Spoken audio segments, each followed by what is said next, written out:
kelas penuh harapan, Ciamis angkatan 10, guru penggerak penuh impian.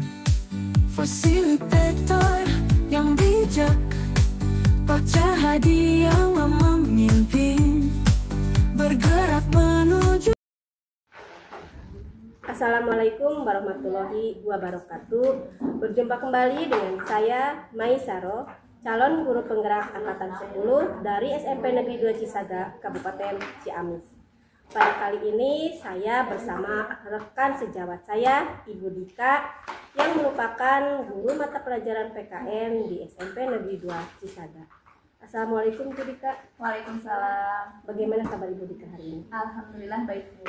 Alhamdulillah, hari ini kita akan mengadakan percakapan pra-observasi ya, sebelum nanti saya masuk ke kelas Ibu Dika untuk mengadakan supervisi di kelas Ibu Dika.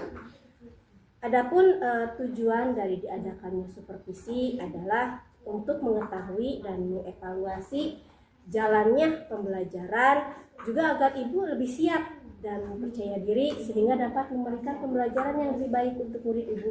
Baik Ibu. Iya. Ada beberapa pertanyaan Bu yang ingin saya tanyakan kepada Ibu. Yang pertama adalah kira-kira apa tujuan pembelajaran yang akan Ibu sampaikan pada kali ini?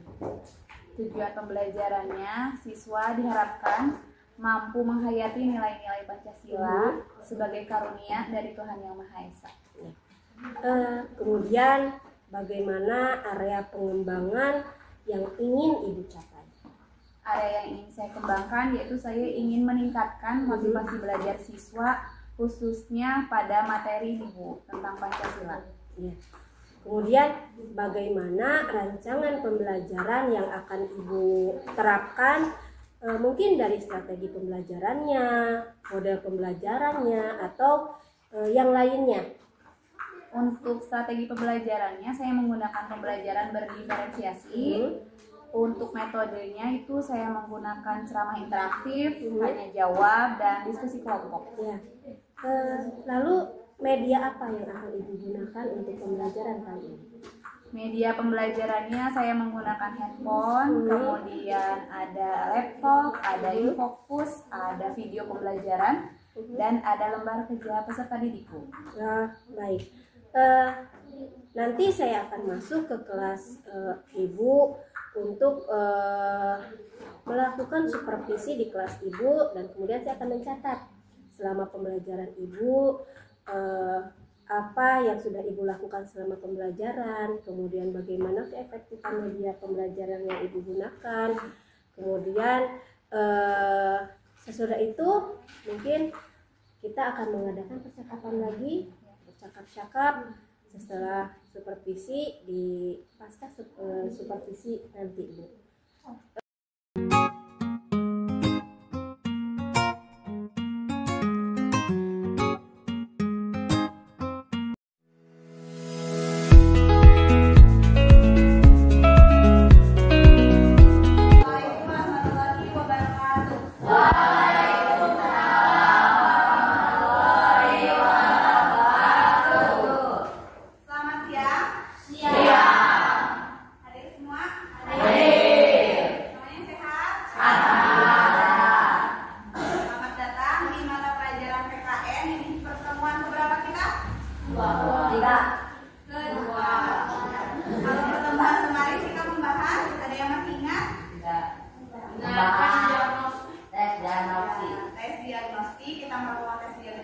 Dan satu lagi kesepakatan khusus pada mata pelajaran PKN.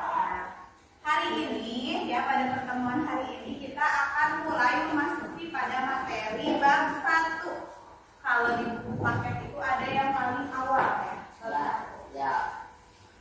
Tentang sejarah kelahiran Pancasila. Oke, kita langsung saja ke materi hari ini. Nah, sejarah lahirnya Pancasila.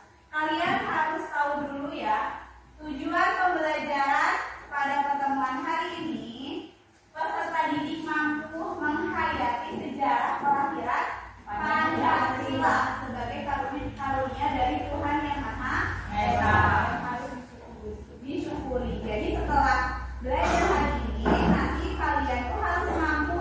Oh, alhamdulillah saya lahir di Indonesia mempunyai dasar negara Pancasila. Ya, Pancasila itu harus disyukuri sebagai sebuah karunia. Ya. Selanjutnya, nah ini peta konsep materi bab 1. Di buku kami juga ada ya. Sama. Jadi bab 1 itu kita akan ada 4 subbab materi yang dibahas. Semuanya tentang Pancasila. Ya, bagaimana Pancasila itu ada, ya, kenapa ada 5 sila, dari mana saja 5 sila tersebut, siapa yang mengusulkan 5 sila tersebut, nanti kita bahas. Nah, kita kenali lebih dalam lagi apa itu Pancasila. Oke, di sini coba ibu tanya.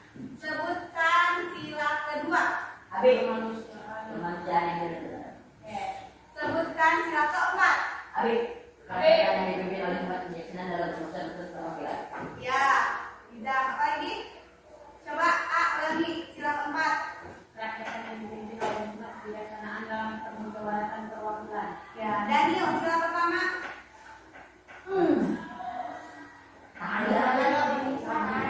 Boleh? Ketuhanan yang Maha Esa. Ya, Pancasila, betul ya. Sudah mengenal berarti. Tinggal kita mengenal lebih jauh. Pancasila itu berasal dari kata, ada yang tahu bahasa mana? Sanskerta ya. Jadi terdiri dari 2 kalimat, panca dan sila. Panca artinya apa? 5. Sedangkan sila artinya asas atau dasar. Jadi kalau digabungkan Pancasila berarti 5 dasar negara Indonesia. Ya. Tuh dari bahasa Sanskerta. Nah, Garuda Pancasila adalah lambang negara Indonesia. Tahukah kalian kenapa burung Garuda dijadikan lambang negara Indonesia? Nah, yang sudah baca pasti tahu. Kenapa? Kenapa lambang negara Indonesia itu burung Garuda? Untuk burung pipit, karena gagak. Kenapa harus burung Garuda? Karena gagak. Karena ada sejarahnya. Betul, siapa yang benar? Nanti Karena gagak, Randy. Randy ya, karena gagak, betul, burung Garuda itu gagak ya. Kemudian karena ada sejarahnya. Bagaimana sejarahnya? Boleh diceritakan? Macam? Nah, ya betul ya. Ya, karena ada sejarahnya. Burung Garuda itu betul tadi ya. Sebuah burung kalau di kehidupan nyata itu elang, perkasa, gagah ya. Nah, begitu juga burung Garuda, makanya dijadikan lambang negara Indonesia. Di setiap ini ya, gambar burung Garuda itu memiliki makna. Makna apa saja Bu? Nanti kita akan belajar ngomongin. Nah, satu lagi deh. Di dalam Pancasila ada 5 nilai. Selain ada 5 sila, ada 5 nilai yang terkandung dalam Pancasila. Yang pertama sebutkan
pertama kita, Insinyur Soekarno untuk pertama kalinya mencetuskan konsep Pancasila. Oh begitu. Saya kira Pancasila langsung ada Bu, baru saya bayang. Pancasila tidak serta-merta hadir tanpa proses. Banyak tokoh pahlawan bangsa yang terlibat. Menarik. Bu Guru, lanjut ceritanya. Pasti itu alasan Bu Guru ajak kalian semua ke sini. Hari ini kita akan belajar sejarah asli Pancasila di lokasi di mana naskah Pancasila dirumuskan. Buat apa kita harus tahu kelahiran Pancasila? Sejarah kelahiran Pancasila akan membantu kamu memahami Pancasila. Saya nggak sabar ingin dengar. Nah itu bila Andra, Ando, Rima datang, kita akan simak sejarah lahir Pancasila.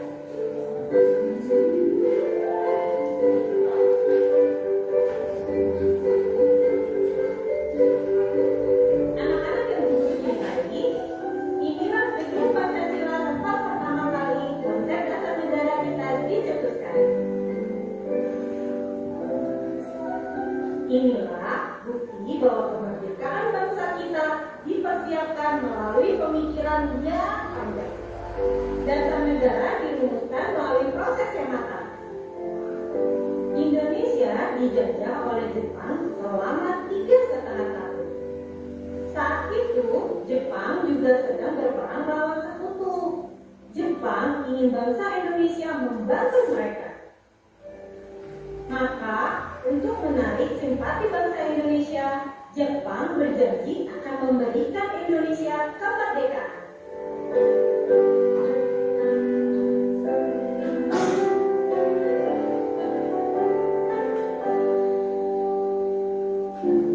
Tanggal 29 April 1945, pemerintah Jepang membentuk Badan Penyelidik Usaha-Usaha Persiapan Kemerdekaan atau BPUPK. Namun, satu hal harus kalian pahami, bahwa walaupun BPUPK dibentuk oleh Jepang, tetapi badan ini lebih banyak bekerja atas inisiatif para tokoh pahlawan Indonesia. BPUPK diketuai oleh Rajiman Lesio Indra. Wakilnya Raden Panji Suroso dan Ichiba Gase Yoshio. Anggota BPUPK diantaranya ada Soekarno, ada Muhammad Hatta, ada Maria Ruma Santoso, dan ada Raden Sindi Sukamana. Para tokoh pahlawan bangsa ini membahas dasar negara Indonesia.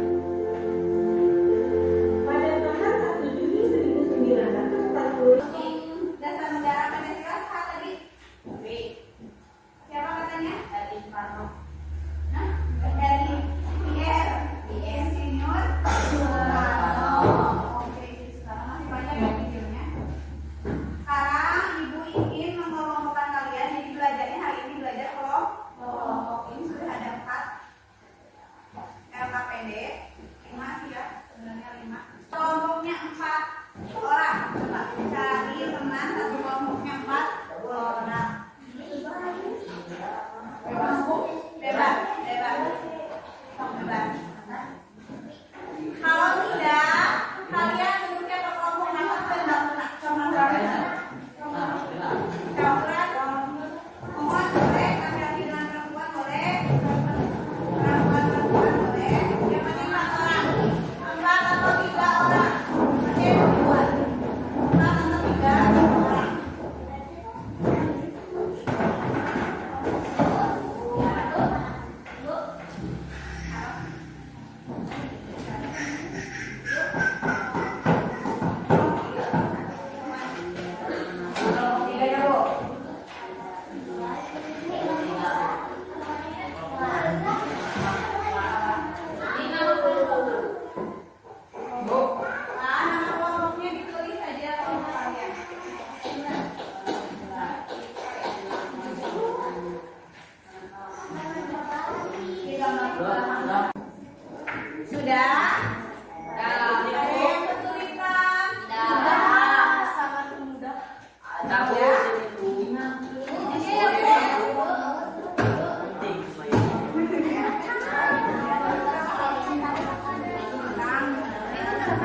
sayap di ekor. Nah, maknanya apa saja? Silakan kata. 12 helai bulu pada saya memiliki makna. Kita merdeka pada tanggal 12. Di sayap ya. Terus Gambar helai bulu pada ekor kita melihat pada dua belah dari 45 helai bulu di leher memiliki makna. Kita merdeka pada tahun 1945. Jadi 1945 jadi akhir rencana. Ya, 45. Nah, terus 19 helai bulu pada pangkal ekor memiliki makna kita. Makna kita merdeka pada tahun 19. betul ya. Sudah tahu? Jadi 17 bulu pada sayap itu maknanya apa? Tanggal 17. Kemudian 8 helai bulu pada ekor maknanya 8 merdeka. Kemudian di leher sudah ada 45 helai bulu. Artinya tahun merdeka. Dan 19 di mana? Di dulu pangkal pada ekor memiliki. Ya, di ekor juga memiliki makna tahun merdeka. Jadi, terima kasih kepada kolom kita. Assalamualaikum warahmatullahi wabarakatuh. Beri tepuk tangan. Lanjut kelompok keempat. Assalamualaikum warahmatullahi wabarakatuh. Warahmatullahi wabarakatuh. Lambang pertama, coba ibu tanya. Lambang pertama, sila pertama apa?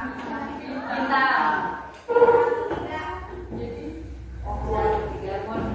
Ada nih yang sila kedua. Tinggi. Banteng. Sila kedua apa? Banteng.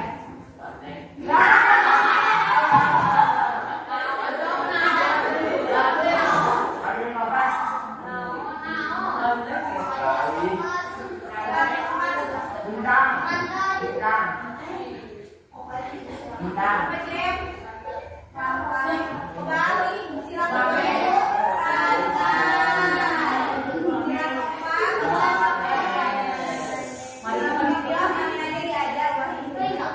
Sila keempat tadi apa ini? Sila keempat. Tadi bulu. Kepala. Banteng. Yang kelima. Padi dan kawal. Sampai ya.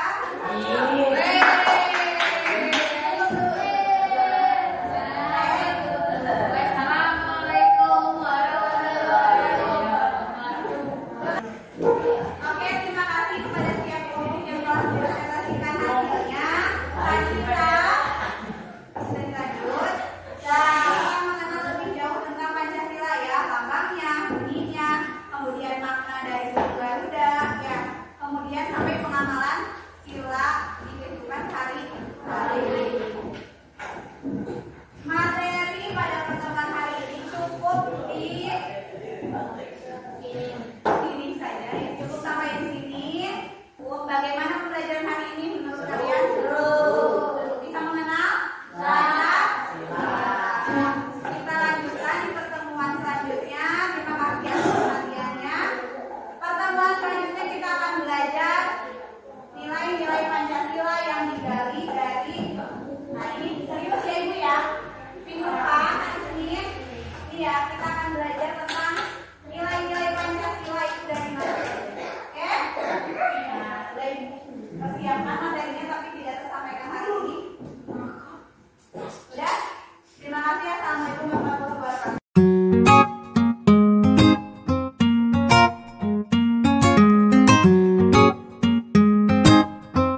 Ini kita dapat bertemu lagi di sesi pasca observasi bersama Ibu Dika yang merupakan guru yang saya observasi, dan kebetulan pada kali ini saya ditemani oleh Ibu pengajar praktik Ibu Entin Terima kasih Ibu sudah bersedia untuk menghadiri sesi pasca observasi bersama Ibu Dika.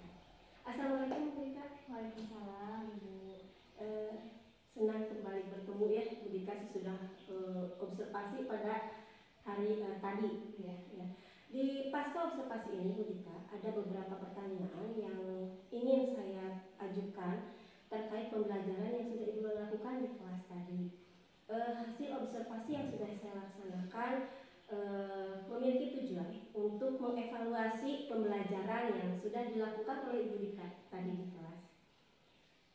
Pertanyaan saya pertama adalah bagaimana perasaan Ibu Dika setelah melakukan pembelajaran pada hari ini? Perasaan saya awalnya tegang Ibu karena tidak terbiasa ketika proses pembelajaran ada yang mengamati gitu. Tapi seiring berjalannya waktu, saya bisa lebih fokus dan bisa lebih mengendalikan proses pembelajarannya. Alhamdulillah, berarti ya secara keseluruhan pembelajaran berjalan dengan lancar ya Bu ya. Dan kemudian ingin saya tanyakan lagi, dapatkah Ibu ceritakan bagaimana area pengembangan yang ingin Ibu kembangkan ketika percakapan kita di pra-observasi? Area yang ingin saya kembangkan, saya ingin meningkatkan motivasi belajar siswa Bu, khususnya pada materi Pancasila ini di mata pelajaran PKN. Kemudian langkah-langkahnya tentu saja saya pertama membuat perencanaan terlebih dahulu dengan membuat modul ajar. Kemudian saya juga membuat media ajarnya lebih menarik. Kemudian pembelajarannya itu saya memilih pembelajaran berdiferensiasi, menyediakan video pembelajaran gitu. Dan metodenya itu diskusi, tanya jawab serta ceramah interaktif. Oke. Lalu bagaimana sejauh ini keberhasilan area pengembangan yang Ibu lakukan dalam pembelajaran tersebut? Saya sudah melaksanakan pembelajaran sesuai dengan langkah atau tahapan-tahapan yang tadi dengan lancar, jadi bisa dikatakan berhasil Bu. Meskipun memang ada beberapa hambatan sih yang ditemukan, tapi masih bisa saya atasi. Tadi mengatakan ada beberapa hambatan. Kira-kira apa saja hambatan atau kendala yang Ibu hadapi ketika pembelajaran tadi? Terbatasnya waktu Bu, terbatasnya waktu untuk mempersiapkan media pembelajaran. Saya membutuhkan waktu yang banyak gitu untuk mempersiapkan media pembelajaran yang menarik tersebut. Lalu bagaimana cara Ibu untuk menghadapi hambatan-hambatan dan kendala yang Ibu hadapi tadi? Untuk kedepannya saya harus lebih memperhatikan efisiensi waktu Bu, sehingga dalam membuat media ajar itu bisa lebih siap lagi gitu ya. Nanti harapannya bisa meningkatkan motivasi belajar siswa dengan media ajar tersebut. Iya, betul. Kemudian kapan rencana Ibu untuk memperbaiki sesuai dengan ekspektasi Ibu ketika percakapan pra-observasi kita itu? Insya Allah dalam waktu dekat Bu, saya akan memperbaiki kekurangan yang tadi. Ya, pertanyaan tadi sudah mungkin pertanyaan yang terakhir ya Bu ya. Sudah menurut saya sudah cukup bahwa Ibu sudah melakukan pembelajaran yang baik dan kemudian Ibu juga sudah berencana untuk memperbaiki hasil pembelajaran yang tadi ya Bu ya, memperbaikinya dalam waktu yang dekat sehingga mungkin nanti kedepannya Ibu akan mendapatkan pembelajaran yang betul-betul baik dan benar-benar berpihak pada anak dan kita juga nyaman untuk melakukannya ya Bu ya. Baik, bagaimana menurut Ibu tentang observasi yang telah saya lakukan kepada Ibu Dika? Terima kasih Ibu atas kesempatan yang telah diberikan kepada saya. Di sini saya akan memberikan sedikit umpan balik atas kegiatan yang telah Ibu laksanakan, yaitu tentang supervisi akademis terhadap Ibu ya. Terima kasih Ibu sudah bersedia membersamai Ibu Maisarah dalam kegiatan supervisi ini dan juga telah melaksanakan pembelajaran dengan sangat baik ya. Setelah saya melihat itu di observasinya ya, di hasil observasi itu, kemudian dalam tahapan pra-observasi, kemudian observasi dan sekarang tahapan coaching pasca observasi yang dilaksanakan oleh sudah sangat baik Ibu, semuanya sudah berjalan dengan lancar dan sangat baik ya, semua tahapan sudah dilaksanakan dan Ibu juga sudah berhasil mengkorek ide-ide yang ada pada Ibu ya, sebagai coach bisa Ibu angkat itu melalui pertanyaan-pertanyaan berbobot yang Ibu berikan kepada Ibu tadi ya, sehingga Ibu bisa mengambil solusi sendiri atas permasalahan yang Ibu hadapi untuk kedepannya ya Bu. Mudah-mudahan apa yang diharapkan bisa tercapai ya Bu di kedepannya, dan harapan saya yang sudah baik ini dalam kegiatan supervisi Ibu minimal dipertahankan ya Bu ya, maksimalnya ditingkatkan lebih baik lagi, baik itu dalam pembelajarannya maupun dalam tadi menjadi kendala ya. Dan sehingga apa yang dicita-citakan kita, pembelajaran yang berpusat pada murid itu dapat benar-benar tercapai ya Bu ya, sehingga siswa-siswa kita itu bisa berkembang sesuai dengan bakat dan minatnya ya, sehingga dalam pembelajaran apa-apa yang direncanakan dalam modul ajar tadi, tujuan